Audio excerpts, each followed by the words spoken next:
Sziasztok! Ez itt először a következő része, és mint láthatjátok, egy olyan tematikához térünk vissza, ami most egy ideje nem kapott helyet a csatornán, elég sok típusú tartalmat osztok meg, de mindig is közel állt a szívemhez, bizony egy újabb könyvtámaszt fogok most kicsomagolni, majd összerakni, végül bemutatni nektek.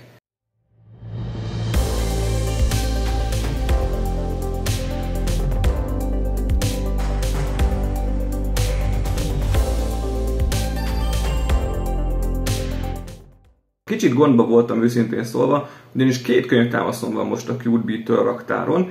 Van ez, valamint van egy mesésebb kisvakondra épülő könyvtámasz. Azt kaptam meg hamarabb, ez a későbbi, azt is akartam először összerakni, de mivel ez a CuteBeat-nek a leges legújabb terméke, ezért úgy állapodtam meg velük, hogy ezt előre veszem, és ez lesz a következő a sorban. Valószínűleg a belseje, az elrendezése, a tartalma, az hasonlítani fog az előző könyvtámaszokéhoz, úgyhogy nagy újdonságot nem fog jelenteni azok számára, akik azokat is látták.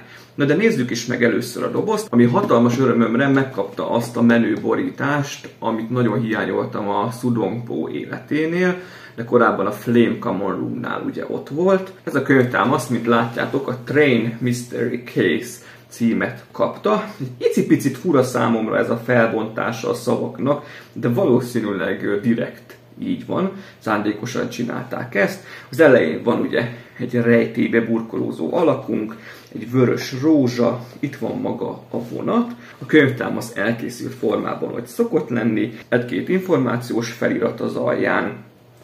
Az oldalán látunk részleteket a könyvtámaszból, egy kis ismertetővel, a másik oldalán láthatjuk, hogy bookshelf insert, tehát hogy könyvespolcba behelyezhető, és a hátulján még egyéb információkat látunk, többek között a méretei. Standard méretű, ahogy az előző két könyvtámasz is, 11 cm széles, 23 cm magas, és 18 cm mély lesz majd az elkészült könyvtámaszunk, és az oldala, az oldalsó lapja is ugyanezt a mintázatot fogják követni. Egyébként szerintem tök jó hozzá, de ez a rejtélyes hangulathoz. Ha ránézek, nekem rögtön a gyilkosság az Orient Express-szel jutott eszembe. És még annyit láthatunk itt a hátulján, hogy 338 elemből fog majd állni, 14 év felett ajánlott. És ez is 2-3 más elemmel működik majd, mert hát ledes. Na de nézzük is meg akkor, hogy mi kapott helyet a dobozban. Szeretem, hogy ezek a könyvtámaszok elég súlyos dobozban érkeznek. A belső doboz az szinte ugyanúgy néz ki, ahogy már megszokhattuk, a szokásos feliratokkal az elején. Do it yourself book nook, love, handmade, enjoy life.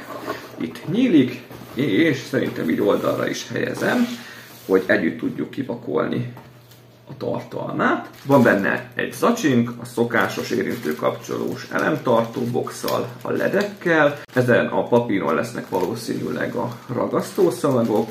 Van itt egy rózsaszín elem, ami a csiszolásra szolgál. Ha jól látom, egy 3D-s elem kapott helyet benne. Itt van egy átlátszó üvegpohár, valamint néhány papírdarab, amit szerintem majd a különféle szekrényeknek kell majd a hátuljába beleragasztani. Ez van egyszer egyben. A következő a sorban az összeszerelési ugató. Hát nagyon jól néz ki egyébként ez a könyvtámasz is, ez megint egy tök más tematika, ez a detektív témájukhoz kapcsolódik, már egy volt ebben a témában, a Rose Detective Agency, ez a Rose a detektív, és az ő ügynöksége volt a középpontban. Most is ő a főhős, csak most ezúttal ezen a vonaton deríti fel ezt az ügyet. A hátulja egy icipicit színesebb, mint az előző könyvtámaszoknál. Itt van az a bizonyos vakondos is, ami még ott van a polcban, a Sudongpo, amit már korábban összeraktam, Inkrime Bookstore, ez is egy távol-keleti stílusú, a Magic Pharmacist, az egy mágusos tematikájú, valamint van a Nebula Common Room még, ami a Flame Common Room-nak a testvérpárosa, az egy mágusos klubhelyiséget mutat be. Itt is feltüntetik, hogy 14 év felett ajánlott, a szokásos figyelmeztetések az elején, a lista, hogy milyen eszközök tartoznak hozzá, a síteknek a képe, 1, 2, 3, 4, 5, 6, 7, 8, 9, 11 sheet, kicsit több, mint a Sudoku volt, mutatja ugye a LED-nek a tesztelését, az az első lépés, és akkor a második lépéssel el is kezdődik a részletes összerakási útmutató. Ezt a kis füzetkét, ezt majd végigpörgetem nektek az összerakásos videóban, ahogy szoktam. És akkor, azt a mindenit, az eddigi könyvtámaszok olyan 60 lépés körül álltak összesen. Ez most 101 lépésbe áll, a 24. oldalon ezzel fejeződik be. Hú, hát ez kemény lesz. Ez valószínűleg még több részletet tartalmaz, mint az előző 3. De nem baj, szeretjük is a részleteket. A következő a már megszokott sheet adag, ami igazából a doboznak a nehézségét okozza. Azért jó vastagra sikeredett. Itt láthatjuk az egyik oldal, és itt lesz majd a másik oldal, ami, ha jól látom, a vonatnak az oldala. Paris to Poland. Tehát Párizsból tart Lengyelországba. Ezt most még nem csomagolom ki, de az már látszik ebből is, hogy tök jól fog mutatni. Ez is majd a könyves polcon. Hát ugye 11 sheet egybe csomagolva. Ugye van a szokásos dust coverünk, a porvédő lapunk, amit az elején kell belecsúsztatni a könyvtámasznak. Az utóbbi időben ezt is mellé rakják már automatikusan, ez egy tök jó extra. Jajjaj, és ami nem volt a Sudoku könyvtámaszba egyáltalán, itt viszont van, elég szép mennyiségben, az a papírsít, a különféle papír elemekkel, amik itt, hogyha jól látom, megérzem is, igen, ezek szinte mind matricák, hála az égnek. A régebbi könyvtámaszoknál ezeket ki kellett egyesével vágni, ezeket most már csak le kell húzni és fel kell ragasztani a helyükre. Ez azért így jóval egyszerűbb.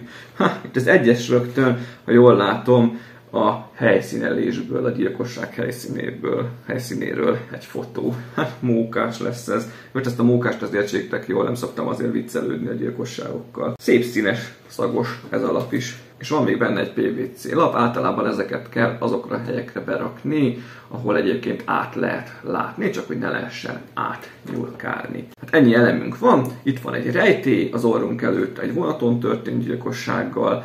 Tök jók ezek a készletek, mert ha jól tudom, akkor valóban vannak elrejtve nyomok, bűnjelek, stb. A készletben, ami alapján rá kell jönni, hogy ki a gyanúsított, több személy is lehet az elkövető. Úgyhogy én már ezt kíváncsian várom, remélem, hogy nektek is tetszeni fog, hamarosan bele is kezdek az összerakásba, és akkor a szokásos módon lesz belőle egy videó, amiben a teljes összerakást mutatom be, és lesz egy videó, amiben az elkészült könyvtámaszt fogjuk kívülbelül nagyon részletesen megnézni.